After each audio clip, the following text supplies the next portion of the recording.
Joe Guzman. I'm 43 years old. I was born and raised in the city of Compton. Um, I grew up as a young kid, you know, in the gang lifestyle.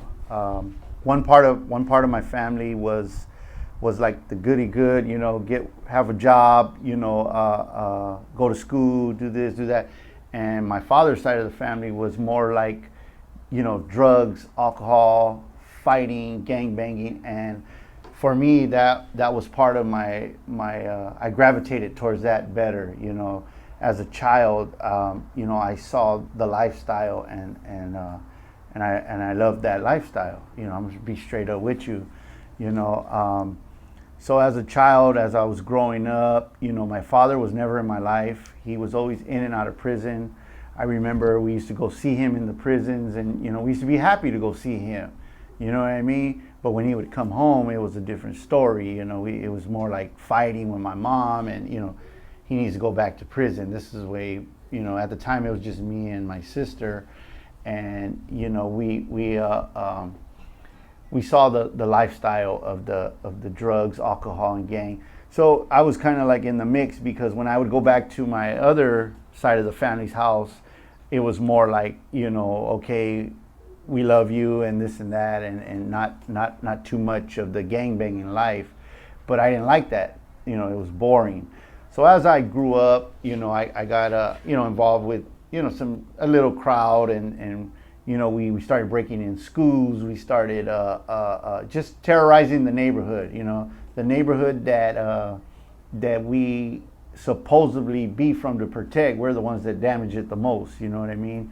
We were the ones that damaged it the most. We would ride on the street and, you know, cuss people out that lived in the neighborhood and that. And so as I was growing up, you know, I was pretty young. You know, I'm gonna go back a little bit still. I was young when I got introduced to Christ. I was, you know, my aunt and my uncle, they used to go to church, you know, and Christian, to Victory Outreach. We used to go to Victory Outreach. That's where I started at as a young kid, you know, and you know, I received the Lord and that. But as I got older, it got boring for me, because it wasn't for me. It was for the older people. You know what I mean? That's just the way I thought. You know what I mean? And I also, you know, you're weak if you go to church. You're weak if you serve anything other than your neighborhood. You know, and that's what I thought. You know, so as I started, you know, getting into my, like, you know, teens and all that, I started experiencing with you know, I started off with weed. Then after weed, I started smoking angel dust, and then after that, we, you know, started, as I got older, I started, crack came in, and you know, I started smoking crack, and you know, I started, you know, I turned into a monster, man. You know, I remember that I used to just rob from my family, and then I got into heroin, and you know, once I got into heroin, it was all over, man. You know, I started shooting heroin and shooting coke and slamming it, and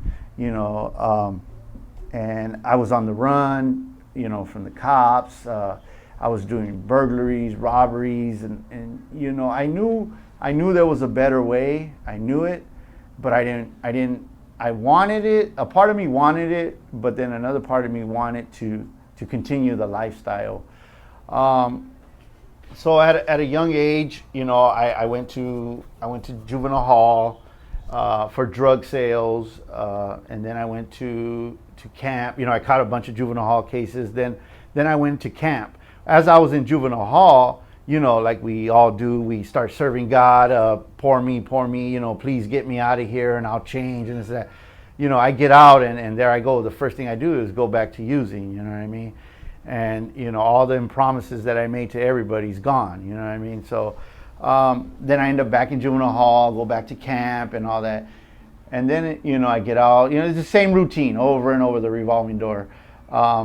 Then, you know, they put you on probation, whatever. And, you know, I end up catching an adult case. So I go into the county jail, first time in the county jail. And you know what, the first time in the county jail, you hear all these stories when you're out here, and don't do this, don't do that.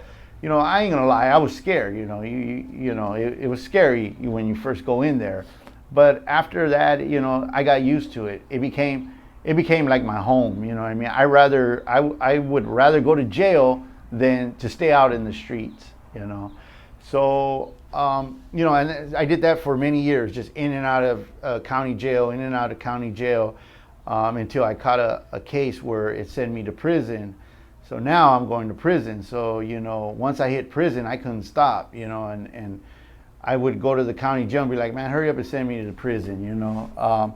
So I ended up doing prison time for a good little issue, and then I get out. I could say in '99 I was released, and my parole officer he told me, he goes, what are you gonna do, man? What's what do you have in mind? I was like, look, dude, I don't know. I had nowhere to stay. Mind you, in the past, before I even went to prison, all that, I was always homeless. I was living in the streets. I was dirty, and just nobody would let me in their house to take a shower. They couldn't trust me, none of that, and so my parole officer, I was healthy, and all that, and he goes, what are you gonna do, man? What are you gonna do? And I said, I don't know. And he goes, what? I'm gonna refer you to a residential treatment program. And I said, okay, cool, that's fine. You know what I mean? So I go into the residential, and I finish it because I can do time. That's no problem. It was like doing time in there. So when I got out of there, it was when I couldn't handle it, because all the responsibilities of you got to have a job, you got to take care of this, you got to take care of that, you got to pay rent. I couldn't do it. So what did I do? I just went back to what I knew how to do best, and I started getting loaded, started selling dope. So it just became a revolving door like that. You know what I mean? And as I got older,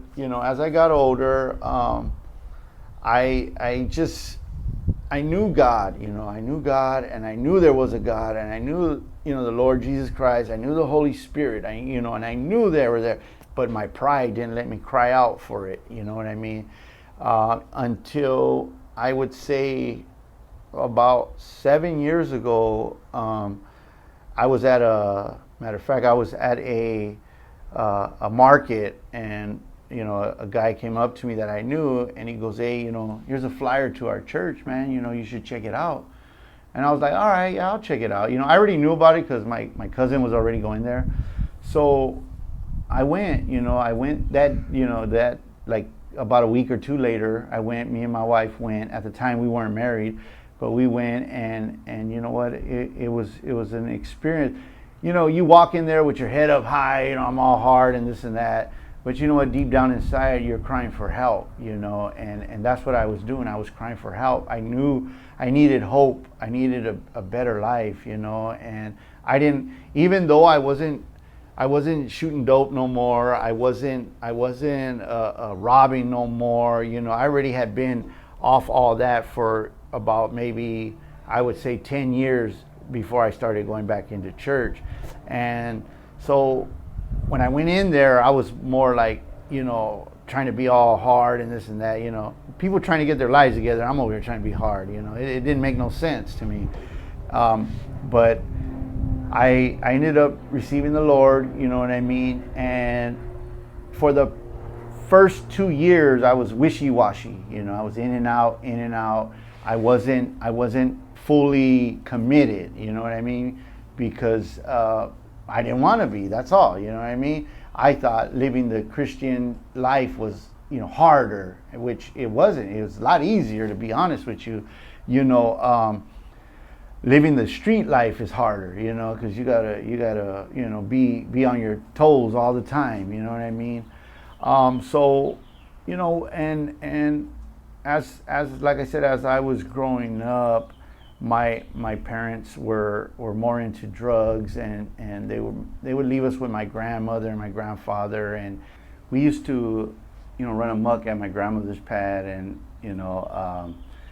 we just didn't care, you know what I mean? I would let the homies come over, kick back, we would eat up all the food and everything, and then after that I just started getting more into the dope life, the gang banging life, and that, and I didn't care for nobody. At 18 years old, I had my first child, and I was a deadbeat dad. The way they call it, I'm just calling it like it is. You know what I mean? I didn't have nothing to offer the mother or him. You know what I mean? And you know what? Then a year later, I had another kid, and then a year later, another one, and but I had nothing to offer them. You know what I mean? And when I used to get out of prison, I used to be like, all right, I'm getting $200 gate money, and I thought I was a millionaire. I was spending like I was a millionaire. Because when you get out of prison, they give you $200 gate money, but that was gone on just the bus ride home, all the way from up north.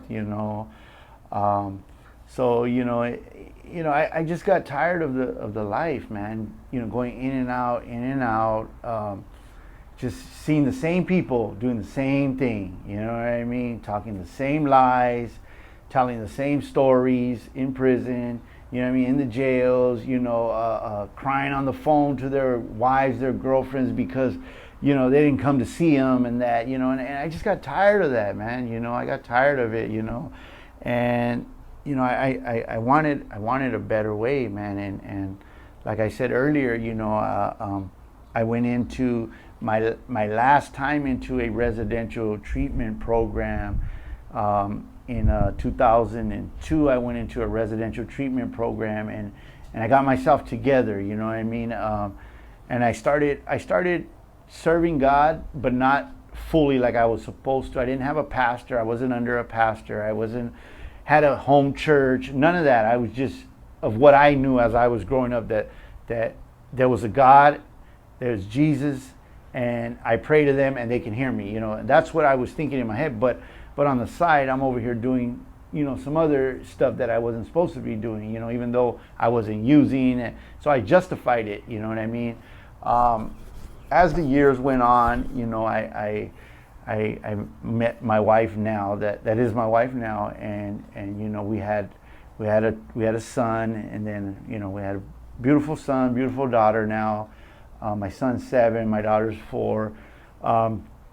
Me and my wife been married going on 5 years already. We got married in the church by our pastor, and you know what? It hasn't been easy, but it's been better. You know what I'm saying? It is a lot better, much better. It's much better. We do serve God. So my plans now, to what I want to do for God is just, wholeheartedly, you know what I mean? I'm there wholeheartedly, but, it's to help another person, to give them hope, you know what I mean? Let them know that it's possible. Change is possible, you know what I'm saying? You know what? For those of you that watch this video, man, you know what? Forget what the homies say, because when you're in that jail and you're in that cell and they're not there with you, you know what I mean? The one you're crying out to is the Lord. That's who you're crying out to, you know what I mean? And you know what? God has always been there for you and will always be there for you. God will always be there, and he'll answer your prayers if your heart is pure and right. And you know what? He will answer prayers. Believe me, I know I'm a miracle. You know what I'm saying? I'm a miracle. If I go back out, I'm going back out to die or to end up in prison for the rest of my life, man. And that's not what I want to do. That's not what I want to put my family through. That's not what I want to put my kids through. Because my dad did it, that's not an excuse why I should do it. So if you get anything out of this, man, I ask you to just read your word, man. Read your word. Read your word. Read your word. You know what I mean? And you know what? Be bold. Just like you're bold for Satan, be bold for the Lord. And you know what? That's what I want to share with you. Thank you.